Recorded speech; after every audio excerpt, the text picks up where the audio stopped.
Hi everyone, welcome to my YouTube channel maths nation. तो आज हम नया हाउ टू वीडियो लेकर आए हैं। हाउ टू है ना, यानी कैसे हम एक पर्टिकुलर टाइप ऑफ प्रॉब्लम को, एक पर्टिकुलर टाइप ऑफ क्वेश्चन को सॉल्व करेंगे। तो आज जो हमने टाइप लिया है वो ये रहा कि हम किसी भी क्वाड्रेटिक पॉलिनोमियल का, क्या चीज़, किसी भी क्वाड्रेटिक पॉलिनोमियल के ज़ीरोस कैसे फाइंड करेंगे, एंड जो क्वाड्रेटिक पॉलिनोमियल है उनके जो ज़ीरोज़ हैं और जो कोएफिशिएंट्स हैं उनके बीच का जो रिलेशनशिप है वो कैसे वेरीफाई करेंगे, है ना। हमें यहाँ पर करना क्या है, we have to find the zeros of a quadratic polynomial and we have to verify the relationship between the zeros and the coefficients. तो मैंने यहाँ पर तीन सवाल, तीन क्वेश्चंस लिए हैं। इन्हीं तीन को हम सॉल्व करेंगे और समझेंगे कैसे इस पर्टिकुलर टाइप ऑफ क्वेश्चन को सॉल्व करना चाहिए।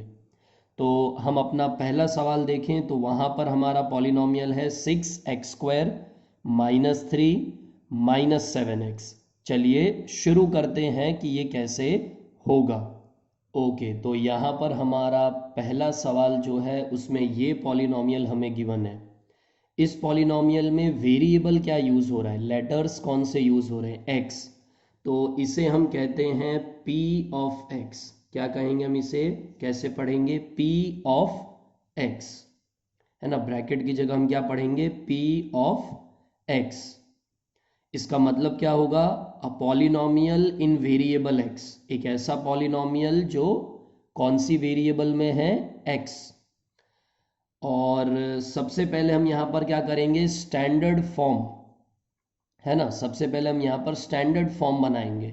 स्टैंडर्ड फॉर्म क्या होगा, तो वो कुछ ऐसा होगा कि p of x is equal to क्या हो जाएगा, 6x² - 7x - 3।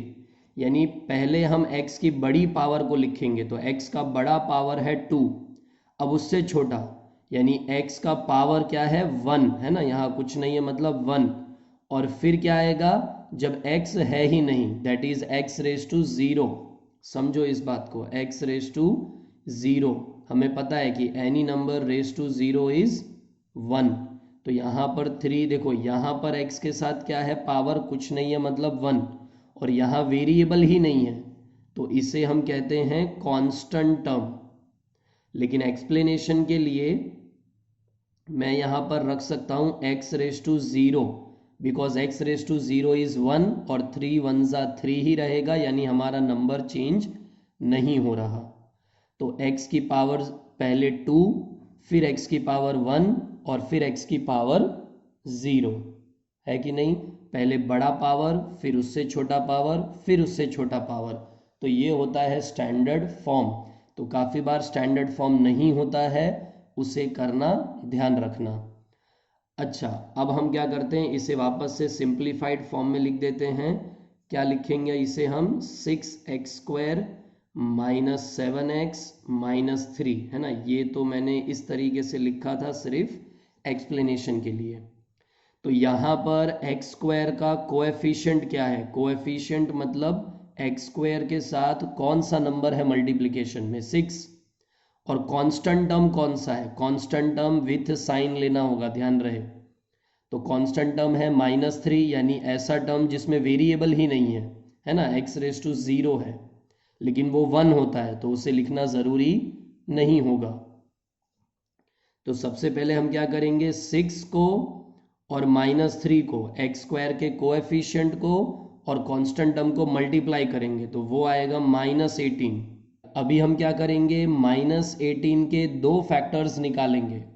यानी इन शॉर्ट हमें ऐसे दो नंबर्स निकालने हैं, हमें ऐसे दो नंबर्स निकालने हैं कि जिनका मल्टीप्लिकेशन -18 होना चाहिए, है ना। हमें ऐसे दो नंबर्स चाहिए जिनका मल्टीप्लिकेशन -18 हो। और ऐसे दो, वही दो नंबर्स, ध्यान रहे, वही दो नंबर्स का जो एडिशन है ना, या सब्ट्रैक्शन कह लो, वो कितना होना चाहिए, तो वो x के कोएफिशिएंट जितना। हमेशा यही रूल रहेगा, जो x के साथ कोएफिशिएंट है 7। तो थोड़ी देर सोचो इसके बारे में। तो क्या आना चाहिए, 9 × 2, तो 9 × 2 तो 18 होता है, हमें चाहिए -18, लेकिन हमें एडिशन कितना चाहिए, -7। हमें इन दोनों का एडिशन कितना चाहिए या सब्ट्रैक्शन कह लो, -7। तो यहां पर जो साइन है माइनस, ये बड़े नंबर पे दे दिया करो हमेशा। यहां पर अगर प्लस होता तो हम 9 को प्लस में ही रखते, इसे माइनस दे देते 2 को, लेकिन ऐसा नहीं है। यहां पर जो हमें चाहिए x का कोएफिशिएंट -7, तो बड़े नंबर को वो साइन दे दिया करो जो यहां पर होता है, तो माइनस दे दिया। अब देखो, -9 × 2 -18, -9 + 2 -7, हो गए ना दो नंबर्स, है कि नहीं। चलो अब हम आगे बढ़ते हैं। तो हमारा जो पॉलिनोमियल है p ऑफ x, हमें इसे 0 लेना होगा। पहले तो ये बता दूं, हमें इस पॉलिनोमियल को 0 मानना होगा, क्योंकि किसी भी पॉलिनोमियल के जीरोस को फाइंड करने का यही तरीका है कि हम उसे 0 के इक्वल मानेंगे। तो इसका मतलब कि 6x² -7x -3, ये क्या हो जाएगा, =0। ये जो मेरा पॉलिनोमियल है उसकी मैंने वैल्यू यहां पर सब्स्टिट्यूट कर दिया। तो अब देखो, इसका जो मेथड है ये, इसे कहा जाता है फैक्टराइजेशन। क्या कहा जाता है, फैक्टराइजेशन मेथड, या फिर इसे कहते हैं स्प्लिटिंग द मिडल टर्म। यहाँ पर होता क्या है, मिडल टर्म को स्प्लिट किया जाता है, यानी जो फर्स्ट टर्म है 6x² ये एज इट इज रहेगा, और ये जो -3 है ये भी एज इट इज रहेगा, =0 ये भी एज इट इज रहेगा। ये जो मिडल टर्म है -7x, इसे लिखा जाएगा जो अभी अभी हमने फैक्टर्स निकाला है उसके हिसाब से। यानी एक बार है -9 और जो भी वेरिएबल है वो लगा देंगे x, और एक है 2, वो किस में है, प्लस में, तो +2 और जो भी हमारा वेरिएबल है x।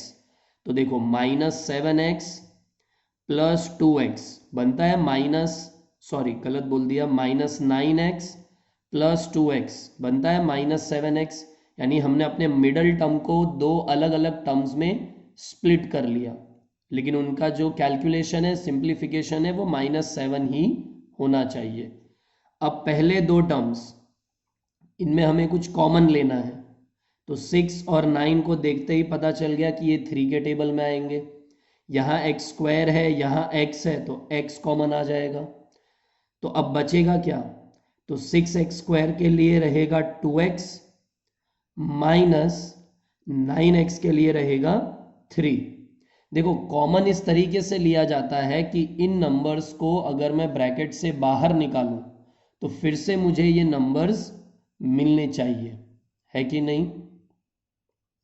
यानी जैसे 3x को 2x से मल्टीप्लाई करोगे तो मिलेगा 6x², और 3x को -3 से मल्टीप्लाई करोगे तो मिलेगा -9x। तो इस तरीके से, है ना, जो भी फैक्टर्स है वो कॉमन ले लो, और जैसा भी मैंने बताया। अब 2x और -3 में कुछ भी कॉमन नहीं है, क्योंकि ये 2 है और ये 3 है, ना 3 के टेबल में 2 आता है, ना 2 के टेबल में 3 आता है। तो जब कुछ भी कॉमन ना हो तो 1 कॉमन होता है ना। यहाँ पर जो साइन है वो क्या है, देखो ये दो टर्म्स तो हो चुके हैं, अब ये दो टर्म्स, तो साइन क्या है, प्लस, और 1 कॉमन ले लो। 1 कॉमन लेने से कोई फर्क पड़ेगा ही नहीं, 2x - 3 as it is, because any number into 1 is that particular number. अरे हाँ या ना, समझे कि नहीं। अब देखो 2x - 3, अब ये पूरा एक टर्म हो गया और ये पूरा एक टर्म दूसरा टर्म हो गया। तो यहां से 2x - 3 अगर मैं कॉमन ले लूं तो बचा क्या, सिर्फ 3x बचा कि नहीं, 3x। और यहां से क्या बचा, +1, क्योंकि 2x - 3 में कॉमन लेकर बाहर ले गया, =0। अब ये हमको पता ही है कि किसी भी दो नंबर का मल्टीप्लिकेशन 0 तभी आएगा जब उन दोनों में से कोई एक 0 हो। तो या तो 2x - 3 0 होगा, या फिर 3x + 1 0 होगा। तो यहां से क्या हो जाएगा, 2x =-3 को सामने ले जाओ, +3, तो x आ गया 3/2। यहां से +1 को सामने ले जाओ, -1, और 3 मल्टीप्लीकेशन में है तो डिवीजन में आ जाएगा। सो ये जो आए हैं -1/3 एंड 3/2, ये हैं गिवन क्वाड्रेटिक पॉलिनोमियल के जीरोस। लेकिन पहले स्टैंडर्ड फॉर्म में करना है। अगर पहले से है स्टैंडर्ड फॉर्म में तो कोई बात नहीं, लेकिन पहले स्टैंडर्ड फॉर्म में करेंगे, फिर स्प्लिटिंग द मिडल टर्म, और फिर उसे स्प्लिट करके कॉमन लेकर ज़ीरो पुट करके ज़ीरोस को हम फाइंड कर लेंगे। इन्हीं दो आंसर्स को हम कहेंगे कि ये दोनों इसके यानी कि गिवन पॉलिनोमियल के ज़ीरोस हैं।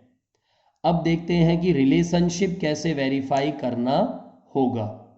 ओके, तो हमारे ज़ीरोस क्या आ गए थे? हमारे ज़ीरोस आए थे 3/2 और -1/3। अब रिलेशनशिप को कैसे वेरीफाई करेंगे, है ना? तो देखो, रिलेशनशिप को वेरीफाई करना, पहले तो रिलेशनशिप को समझते हैं क्या होता है वो। तो देखो, कोई भी क्वाड्रेटिक पॉलिनोमियल, कोई भी क्यों, हम अपना ही क्वाड्रेटिक पॉलिनोमियल ले लेते हैं। ये पॉलिनोमियल हमें गिवन था जिसको हमने p ऑफ x नाम दिया था। फिर हमने इसको स्टैंडर्ड फॉर्म में कन्वर्ट किया था, तो ये बना था 6x² - 7x - 3, है ना? अब जो बेसिक रूल होता है ना, यानी जो जनरल फॉर्मूला होता है, वो कोई भी पॉलिनोमियल इस तरीके से होता है: ax² + bx + c, कोई भी क्वाड्रेटिक पॉलिनोमियल। तो कंपैरिजन से पता चल रहा है कि हमारे लिए a कितना है, 6, और हमारे लिए b कितना है, -7, और हमारे लिए c कितना है, -3। अब रिलेशनशिप क्या होता है? देखो, इसी को कहा जाता है कोएफिशिएंट, है ना? जीरोस हमने ये निकाले 3/2 और -1/3, और कोएफिशिएंट ये है 6, -7 और -3। -3 किसका कोएफिशिएंट है? तो याद करो, मैंने बताया था x⁻0 का। अब रिलेशनशिप होता क्या है? तो देखो, दो रिलेशनशिप होते हैं। एक होता है सम ऑफ जीरोस, एक होता है सम ऑफ जीरोस, जो कि आना चाहिए -b/a, एक फॉर्मूला टाइप है ये। और एक होता है प्रोडक्ट ऑफ जीरोस, है ना, प्रोडक्ट ऑफ जीरोस, और ये आना चाहिए c/a। ये दो फॉर्मूला, यानी जिसे हम मैथमेटिक्स में फॉर्मूला कहते हैं, वो क्या होता है? रिलेशनशिप होता है। तो अगर मैं सम ऑफ जीरोस निकालूं, क्या निकालूं? सम ऑफ जीरोस, तो मेरे जीरोस क्या आए हैं? 3/2 और -1/3। इनका मैं सम करूंगा ना, सम ऑफ जीरोस, जो भी मेरे जीरोस हैं उनका सम, तो ये हो जाएगा 3/2 ± -1/3। अब एलसीएम की मेथड मैंने पहले भी वीडियो में बता रखा है, क्या होगा? क्रॉस करेंगे, 3 × 3 दैट इज 9, फिर -2 × 1 तो दैट इज 2, फिर डिवाइडेड बाय 2 × 3 तो ये हो जाएगा 6, तो ये हो जाएगा 9 - 2 यानी 7/6, है ना? ये हमने निकाला सम ऑफ जीरोस। अब हम निकालेंगे -b/a क्या होता है? -b/a, तो हम लिखेंगे माइनस, और b हमारे लिए फिर क्या है? -7, -7 अपॉन a हमारे लिए क्या है? 6, तो माइनस और फिर आएगा b यानी -7/a यानी कि 6, तो ये भी हो जाएगा -7 दैट इज +7। तो सम ऑफ जीरोस क्या आया? 7/6, -b/a क्या आया? 7/6। तो पहला वेरीफाई हो गया। वेरीफाई करने का मतलब लेफ्ट हैंड साइड और राइट हैंड साइड इक्वल होना चाहिए। तो sum of zeros is equal to -b/a आ गया, हाँ या ना? अब चलते हैं प्रोडक्ट ऑफ द जीरोस की तरफ। तो हमारे जीरोस तो अभी भी यही है, 3/2 और -1/3। क्या है? 3/2, और प्रोडक्ट करवाना है, मल्टीप्लाई करना है किसके साथ? -1/3। तो 3 1 ज़ा 3, 2 3 ज़ा 6, और ये प्लस माइनस माइनस, है ना? प्रोडक्ट ऑफ जीरोस क्या आ गया? -3/6। एंड c अपॉन ए क्या होगा, c अपॉन ए, तो c है -3 और a है 6, है ना। c कितना है -3 और a कितना है 6, तो c अपॉन ए क्या हो जाएगा -3/6।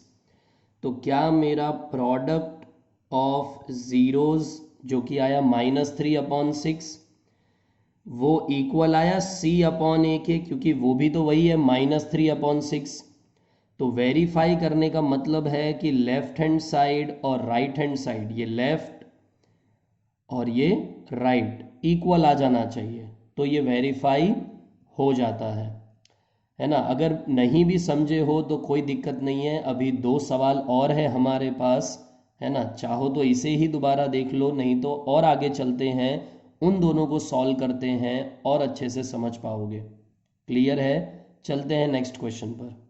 अच्छा, तो हमारा जो सेकंड पार्ट है या सेकंड क्वेश्चन है कह लो, वो है 4u² + 8u। इस बार हमारा पॉलिनॉमियल जो है वो कौन से लेटर में है, अल्फ़ाबेटिकल लेटर्स u में, यानी वो हमारा वेरिएबल है, तो हम इसे नाम दे देंगे p ऑफ u। क्या नाम देंगे? p ऑफ u, यानी अ पॉलिनॉमियल इन वेरिएबल u। फिर हम क्या करते हैं, तो जो हमारा पॉलिनॉमियल होगा, पहले तो स्टैंडर्ड फॉर्म देख लो, तो u का पावर 2 और u का पावर 1, तो पहले बड़ा पावर फिर उससे छोटा पावर, तो बराबर ही है। हम मान लेंगे कि let p of u is equal to 0, है ना। हमें अपने पॉलिनॉमियल को 0 मानना है, क्योंकि जीरोस फाइंड करने का यही तरीका है। अब हम यहाँ पर क्या करेंगे, p ऑफ u मतलब क्या हो जाएगा 4u² + 8u, है ना। p ऑफ u को 0 मान लिया, तो p ऑफ u क्या हो जाएगा 4u² + 8u, देख सकते हो। अब यहाँ पर स्प्लिटिंग द मिडल टर्म नहीं लगाएंगे, यहाँ पर लगाएंगे कॉमन लेना, क्योंकि ये थोड़ा 2 ही टर्म का है, तो इजी टाइप का सवाल है ये। यहाँ से देखो 4 और 8, तो 4 के टेबल में ये दोनों आएंगे, इधर u² है that is u into you, और यहाँ एक u है तो एक u दोनों के पास है, कॉमन ले लिया। अब 4u में ऐसा क्या मल्टीप्लाई करूं कि 4u² आ जाए, that is u, plus 4u में ऐसा क्या मल्टीप्लाई करूं कि 8u आ जाए, दैट इज 2। अब ये एक नंबर हो गया, ये एक नंबर हो गया, तो या तो पहला नंबर 0 होगा या फिर दूसरा नंबर 0 होगा, क्योंकि दोनों में से किसी एक को तो 0 होना ही पड़ेगा, क्योंकि तभी तो प्रोडक्ट 0 आएगा ना। समथिंग इंटू समथिंग इज 0, ये तो तभी पॉसिबल है जब दोनों में से कोई एक 0 हो।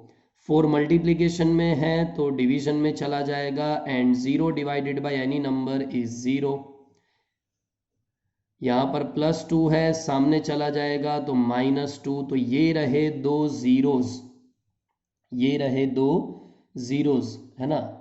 यहाँ पर टेंशन की कोई बात नहीं है, इसे प्रॉपरली कैसे लिखना है उसका PDF आपको डिस्क्रिप्शन में मिल जाएगा। फिलहाल मैं एक्सप्लेनेशन पर ज़्यादा ध्यान दे रहा हूँ, इसीलिए यहाँ वहाँ चीज़ें जल्दी से लिख कर बता रहा हूँ, है ना। Proper explanation, sorry proper representation of answer जो है वो ऑलरेडी यहाँ पर है, देख सकते हो, है ना। ये इसीलिए मैं बना कर रखता हूँ क्योंकि वो मुझे PDF लिंक देना ही होता है, ताकि और भी अच्छे से तुम समझ सको। चलो आगे बढ़ते हैं। तो 2 जीरोज आ गए, है ना। क्वाड्रेटिक पॉलिनॉमियल के 2 जीरोज होते हैं, ध्यान में रखना। उसका डिग्री जो होता है 2 होता है, सबसे बड़ा पावर, तो उसके 2 जीरोज होते हैं। तो एक आ गया खुद 0 और एक आ गया -2। अब रिलेशनशिप वेरीफाई करने पर चलते हैं, है ना। जिनको नहीं समझ आया था तो एक और चांस है, और इसके बाद एक और चांस मिलेगा, कोई दिक्कत नहीं, इसीलिए मैंने 3 सवाल लिए हैं। तो यहां पर पहले मैं निकालता हूं सम ऑफ जीरोज। क्या निकालता हूं?